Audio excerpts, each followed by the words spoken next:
Salam dəyərli izləyicilər. Bugün müəllimlər üçün iki mühüm və sevindirici xəbəri sizinlə bölüşmək istəyirik. Bu xəbərlərdən biri müəllimlərin əvək haqqı ilə, digəri isə sertifikasiya imtahanları ilə bağlıdır. Yeni təkliflərə əsasən həm imtahan prosesi müəllimlər üçün daha rahat ola bilər, həm də maaş sistemində müəyyən dəyişikliklər baş verə bilər. Belə ki, müəllimlərin sertifikatlaşdırılması ilə bağlı mövcud qaydaların təkmilləşdirilməsi istiqamətində yeni təkliflər irəli sürülüb. Hazırda qüvvədə olan qaydalara görə müəllim yalnız 3 dəfə uğurlu nəticə əldə etdikdən sonra sertifikasiya imtahanından azad olunur. Yəni, müəllim ardıcıl olaraq 3 dəfə imtahandan uğurla keçməlidir ki, gələcəkdə bu imtahanı vermək məcburiyyətində qalmasın. Lakin yeni təklifə əsasən bu qayda dəyişə bilər. Belə ki, müəllimlər artıq 3 dəfə deyil, 2 dəfə uğurla imtahan verdikdən sonra sertifikatlaşdırmadan azad edilə bilərlər. Başqa sözlə desək, müəllim 2 dəfə yüksək nəticə göstərərsə, 3-cü dəfə imtahan vermək məcburiyyəti olmayacaq.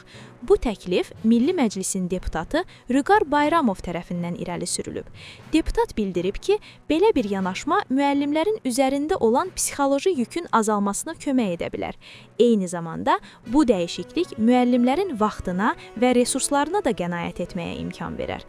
Çünki hər bir sertifikasiya imtahanı müəllimlər üçün həm hazırlıq prosesi, həm də müəyyən stres deməkdir. Digər mühüm məsələ isə sertifikatlaşdırma imtahanlarının müəllimlərin əmək haqqına təsiri ilə bağlıdır.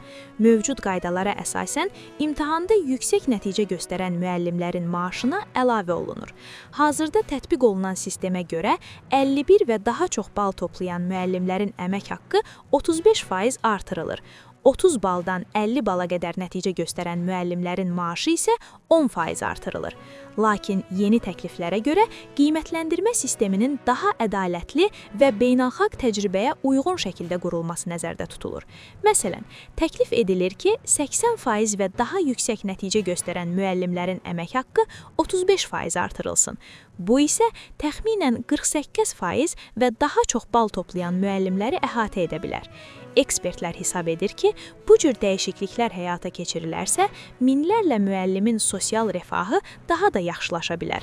Eyni zamanda müəllimlərin motivasiyası artar və bu da ümumilikdə təhsil sistemində keyfiyyətin yüksəlməsinə müsbət təsir göstərə bilər. Bununla yanaşı, minimum əmək haqqının ildə bir dəfə yenidən nəzərdən keçirilməsi məsələsi də gündəmdədir.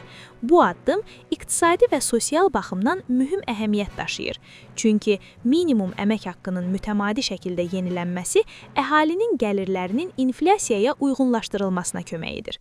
Eyni zamanda bu, insanların alıcı qabiliyyətinin qorunmasına və ümumi iqtisadi sabitliyin təmin olunmasına xidmət edir.